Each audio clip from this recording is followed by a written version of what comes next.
Salut à tous, c'est Bertrand des Crêpes Magiques. Aujourd'hui, je suis au nord de Vannes, à la minoterie Caux-Rouge, et on va parler farine. Et vous savez quoi? J'adore le sarrasin, j'adore! C'est bon. Lionel, merci beaucoup de me recevoir. Bonjour, avec plaisir. C'est une vidéo que je veux faire depuis très longtemps, et je me suis dit, mais qui de mieux qu'un meunier peut me parler de la farine de sarrasin? Personne. Les meuniers. Les meuniers. Je pense, oui. Alors, on se pose beaucoup de questions, il y a beaucoup de mythes, il y a beaucoup d'inconnus. Est-ce que vous pourriez déjà nous montrer ce que c'est que le sarrasin? Parce qu'on parle du sarrasin, mais j'espère que vous voyez ce que c'est. Et pour ceux qui ne voient pas ce que c'est, on a des petits échantillons. Donc Lionel, là vous avez, il y a différents bocaux. Ouais. Vous pourriez peut-être nous montrer. Donc on a les deux grandes gammes de farine de grains de sarrasin. D'accord. Donc on a ce qu'on appelle le petit gris ou la pardon, on va la rapprocher. Et voilà. Pour que ça soit un peu plus clair. Donc c'est une graine qui est un petit peu plus grise. Donc c'est une graine qui était surtout cultivée sur la partie Bretagne. D'accord. Donc un peu plus française entre guillemets ici historiquement. D'accord. Et puis on a le grain qui est un peu plus gros, qui vient plutôt des pays de l'Est, mais qui est cultivé de plus en plus en France. Ok. Qui a une texture un peu plus marron physiquement. Donc, non, alors on va dire qu'on a un petit peu les deux extrêmes. C'est les deux graines. Les graines les plus petites et les graines les plus grandes. Donc ça c'est le sarrasin, c'est ce que vous recevez ici au moulin. Ouais. Ensuite, je crois qu'il y a la cosse, c'est ça? Donc ensuite, nous le but recherché, c'est de le transformer en farine. Donc on a ici un pot avec les différentes couleurs de farine que l'on peut proposer. On va du plus clair au plus foncé. Okay. Et puis schématiquement, on a l'enveloppe du grain qui est ce qu'on appelle la cosse, qui est ici à ce niveau-là, qui est utilisée sur des débouchés comme la litière ou également dans tout ce qui est végétaux, couverts végétaux, etc. D'accord, donc ça c'est l'enveloppe de l'amande. C'est l'enveloppe de l'amande, oui. D'accord. Nous, l'amande, on la transforme en farine. C'est très clair. Est-ce qu'on pourrait un petit peu parler de la gamme que vous avez ici chez Caux-Rouge, la gamme de farines que vous proposez? Ouais. Quelles sont les différentes farines que vous élaborez ici au moulin? Donc nous, sur le moulin Caux-Rouge, nous sommes sur cylindre. Il y a deux modes d'écrasement, cylindre et meule. Nous ici, on est exclusivement sur cylindre, ce qui nous permet de faire des farines qui vont du panel plutôt clair, donc plutôt dans le cœur, schématiquement du cœur du grain. D'accord. Parce qu'on a des demandes ils appellent ça de la crêpe dans certaines régions bretonnes, donc on respecte le choix de chacun. Donc on fait des farines qui sont au cœur de l'amande, et plus on va en périphérie, plus on va sur les farines pas complètes parce que le terme ne me plaît pas, mais entières, avec une finesse de granulométrie qui est là pour justement aller plus vers la galette rennaise ou galop. D'accord. Où là on va avoir des panels de couleurs sur un produit fini qui va être un peu plus typé, plus lunaire. Moi j'appelle ça plus lunaire. Donc voilà un peu les gammes couleurs, et puis on a les gammes granulométriques aussi, rustiques, qui nous permet, parce que on a des choix de la granulométrie du produit a une incidence sur le produit ou le rendu, et ça permet également de répondre aussi aux attentes de certains crêpiers qui demandent des produits un peu plus ronds que plutôt un produit plutôt fin. Quelles sont les variétés qui sont utilisées ici au moulin? Donc c'est les grandes lignes, c'est les grains que vous avez sous les yeux, donc essentiellement l'harpe. D'accord. Très réputé pour ceux qui connaissent, l'harpe noire, je crois même. Oui, exactement, l'harpe noire.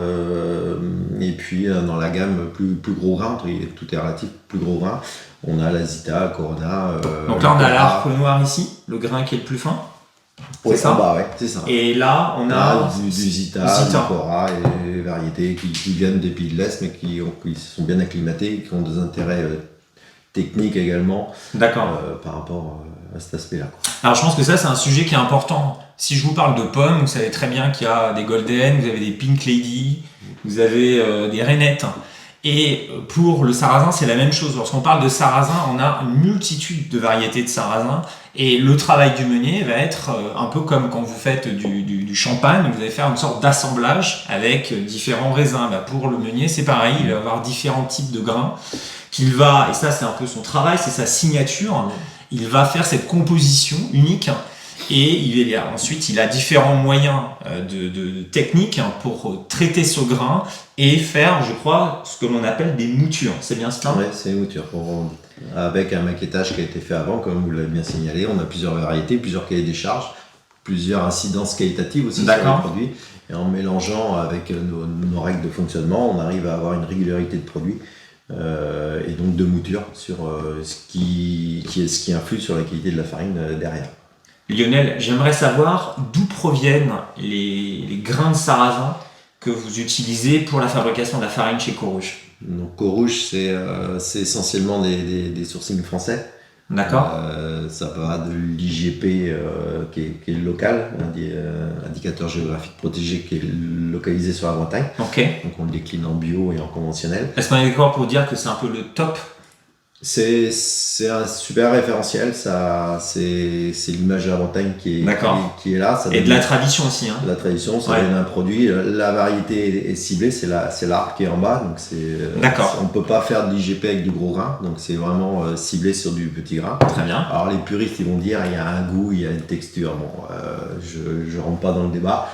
Il y a une incidence de texture entre les différents grains, mais voilà, l'IGP c'est un produit qui représente la Bretagne et on est ancré en Bretagne. D'accord.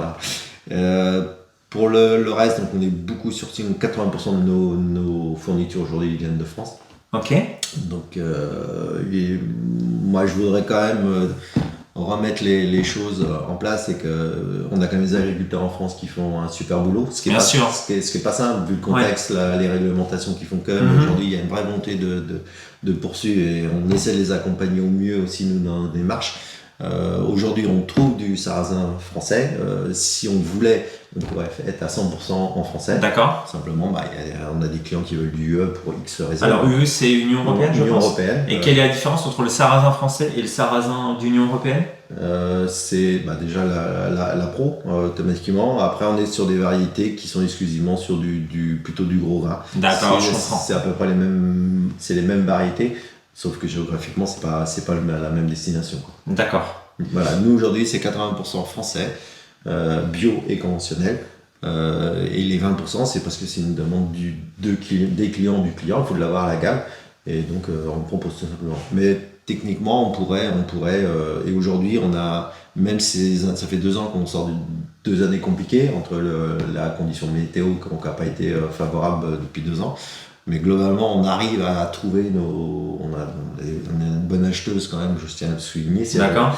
Il y a eu un gros travail de sourcing de fait chez nous, mais globalement on peut prôner le Made in France jusqu'au bout. Aujourd'hui on peut, sur les années normales, on peut honorer le marché et aujourd'hui les crépiers même industriels où globalement ils sont sur du français globalement, quoi.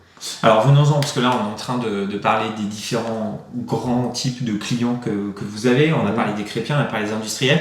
Est-ce que vous pourriez juste nous dire quel type de farine pour quel type d'usage? Globalement on répond aux attentes du client. D'accord. Donc après c'est souvent dans l'échange qu'on peut identifier le produit qui nous semblerait le mieux pour lui et l'orienter. Après nous en interne on a mis en évidence des choses sur notre mouture qui font que il y a plus intérêt d'avoir tel type de mouture qu'une autre par rapport au produit en termes de goût, d'hydratation, etc., de couleur. Donc on est d'accord pour dire que la mouture c'est une sorte de combinaison de différentes caractéristiques de la farine qui va permettre d'avoir des résultats différents et qui vont plaire à certains types de clients plutôt qu'à d'autres. C'est ça? Exactement. On a combien de moutures différentes chez Corouge? Est-ce qu'on en a je l'ai pas de grands types, hein. C'est quoi? C'est 3, c'est 4? Entre, comme je disais, les gammes de couleurs, l'aspect variétal, donc on peut faire des moutures 100% gros grain, on peut faire des mix. Donc grosso modo, on peut décliner mais les grandes lignes, je pense qu'on est sur une dizaine de moutures type. Donc une dizaine de types de farine. Ouais. Et je crois savoir que vous faites également des moutures sur mesure. Alors, sur mesure, dans la mesure où il y a du, entre guillemets, un volume en face. C'est-à-dire que sur mesure, on a quand même un outil qui nous permet de faire plein de choses. Aujourd'hui, je dirais dans notre gamme, globalement, on va trouver notre bonheur, quoi. D'accord. On a quand même une gamme qui est complète. Et aujourd'hui, je pense qu'on remplit toutes les cases pour satisfaire un utilisateur aujourd'hui. Alors cet utilisateur, donc ça peut être l'industrie.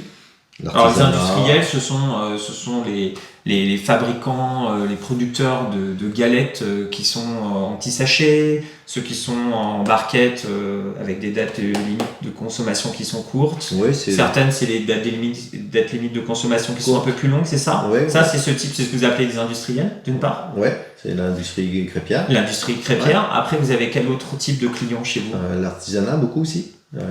Donc là, c'est nous, les crêpiers. Donc c'est vous les crêpiers, oui. Ou le grand public. Ou le grand public. Alors on a une gamme sachet il y aura aussi, une grande... mais pas déclinée au nom de Courrouche. D'accord, ok, vous fabriquez de la farine que vous vendez à des... Qu'on vend derrière. D'accord. Donc aujourd'hui, sur l'artisanat, on est toute France. Hein. D'accord. On peut nous trouver dans tout le secteur d'activité. On a même une partie export aussi. Qui prend de l'ampleur. Sur l'Espagne, beaucoup, l'Italie, le Portugal, la Suisse. Donc, je ne vais pas nommer tous les pays parce qu'il y en a quelques-uns quand même. Mais aujourd'hui, c'est vrai que la galette, globalement, ça s'exporte bien. C'est un produit qui est ludique. Donc voilà, on surfe aussi peut-être sur la vague, mais en tout cas, avec l'expertise farine, comme la baguette de pain, si on veut une bonne baguette, il faut les bons produits. Donc il y a un sourcing qui nous aide aussi. Donc vous accompagnez vos clients sur les lieux de consommation, tout simplement. Ouais, complètement. J'aimerais savoir, Lionel, de quoi se compose la farine de sarrasin? Globalement, c'est relativement simple, c'est le cœur du grain, donc c'est qui est réduite en farine. Ok. Et c'est composé d'amidon, un peu de lipides. Alors, amidon. C'est ce qui va permettre de boire de l'eau, un peu de lipides. C'est ça. De la fibre. De la fibre. Et puis de l'eau. L'eau résiduelle du produit, quoi, qui est autour de 10% à peu près. Quoi. Donc voilà, donc c'est ce qu'on a dans la farine de sarrasin. On précise bien qu'il n'y a pas de gluten. Hein. Le sarrasin, donc on est bien d'accord, c'est une polygonacée qui est sans gluten. D'accord. Simplement vérifiez bien au niveau du packaging que vous achetez qu'il n'y ait pas de traces de gluten. Tout simplement, ça peut être une contamination fortuite par les organismes stockeurs. Il suffit d'un grain de blé sur 10 kg de blé noir, ça peut suffire pour les coléaques à avoir des... Donc vérifiez surtout, lisez bien les mentions. Si c'est pas spécifié, prenez les paquets qui sont vraiment spécifiques. Sans gluten garanti, ce sont des normes qui sont très très très draconiennes, des seuils très très. D'accord. Donc là, mais la graine en elle-même n'a pas de protéines comme le blé ou le seigle ou l'avoine, etc. Il y a un avantage que je vais souligner qui est peut-être pas très connu, c'est que le sarrasin également est un coupe-faim. Donc c'est la raison qui explique que dans certaines crêperies, vous allez vous retrouver avec une galette qui n'est pas très très consistante, tout simplement parce que si on vous met plus de pâtes, vous n'aurez pas faim pour le dessert. Quel dommage. J'aurais une question à vous poser, Lionel, sur le sarrasin bio. Alors dites-moi si j'ai tort ou si j'ai raison.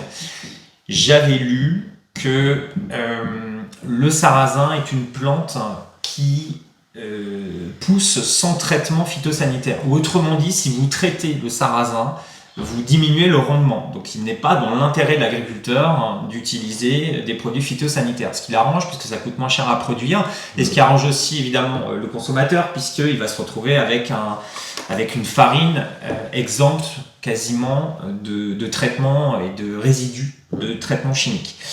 Alors j'aimerais vous poser une question de manière très franche. Le bio signifie quoi? Est-ce que Qu'est-ce qu'une farine de sarrasin bio? Est-ce que c'est une farine de sarrasin sur laquelle on marque bio, mais c'est la même que celle qui n'est pas bio? Ou y a-t-il une garantie supplémentaire sur tout le processus de culture qui la garantit qu'il y a 0% de traces de produits chimiques dans le grain et donc dans la farine? C'est vrai que c'est une plante qui ne supporte pas tout ce qui est traitement au champ. Le bio, ça reste le bio de par déjà tout le protocole, hein, d'accord. Le cheminement et le suivi du produit. Donc ça, c'est un produit qui est tracé. Globalement, oui, on a dans l'absolu, du conventionnel, on n'est pas censé trouver des traces chimiques, mais on peut le seuil techniquement le seuil est un peu plus élevé. D'accord. On parle presque un zéro sur du bio, on a les seuils qui sont différents. Okay. Mais globalement, ce sont des produits qui sont très proches. Maintenant, c'est du bio, reste du bio. Avec tout l'historique, avec tout le savoir-faire de chacun. Et globalement, on se retrouve physiquement, on se retrouve avec des produits très similaires en termes de produits ou le rendu du produit fini, quoi. Sauf que l'affichage, sur du conventionnel, on peut pas afficher du bio et réciproquement. J'ai une question à vous poser qui est vraiment une question de crépier. Comment se fait-il qu'avec certaines farines, on a des galettes qui sont, on va dire, foncées, cette fameuse couleur châtaigne que nous aimons beaucoup, et pour d'autres, on a des galettes qui sont un petit peu plus claires. Qu'est-ce qui fait que l'aspect visuel de la galette peut changer? Et là, je ne parle pas du travail du crépier, je parle vraiment de la farine qui est achetée. La partie moulin, c'est la signature, la mouture proprement dite du produit fait qu'on va avoir des produits qui vont être clairs. Donc, globalement, on a des farines qui sont blanches avec des fonds piqués. Ça confère pas forcément une prise de couleur rapide entre la fin de la pâte et la cuisson. D'accord. Nous, on a identifié ce genre de phénomène, donc on a une signature qui est beaucoup plus fine, ce qui permet d'avoir grosso modo une prise de couleur, parce qu'il n'y a pas de grosses particules, schématiquement elles sont réduites, donc on a un crémeux, un fond de farine qui est un peu plus bi, et automatiquement on a une incidence sur la prise de couleur, et là le côté aromatique du produit également en dégustation, donc le meunier a un rôle important sur cette partie-là. Eh bien, je pense que nous en savons maintenant beaucoup plus. Merci beaucoup sur la farine de sarrasin. Je vous donne rendez-vous très bientôt pour une nouvelle aventure gourmande et technique, parfois, comme vous le savez, sur la chaîne, dans le monde fantastique des crêpes et des galettes. À bientôt, bye bye. Au revoir.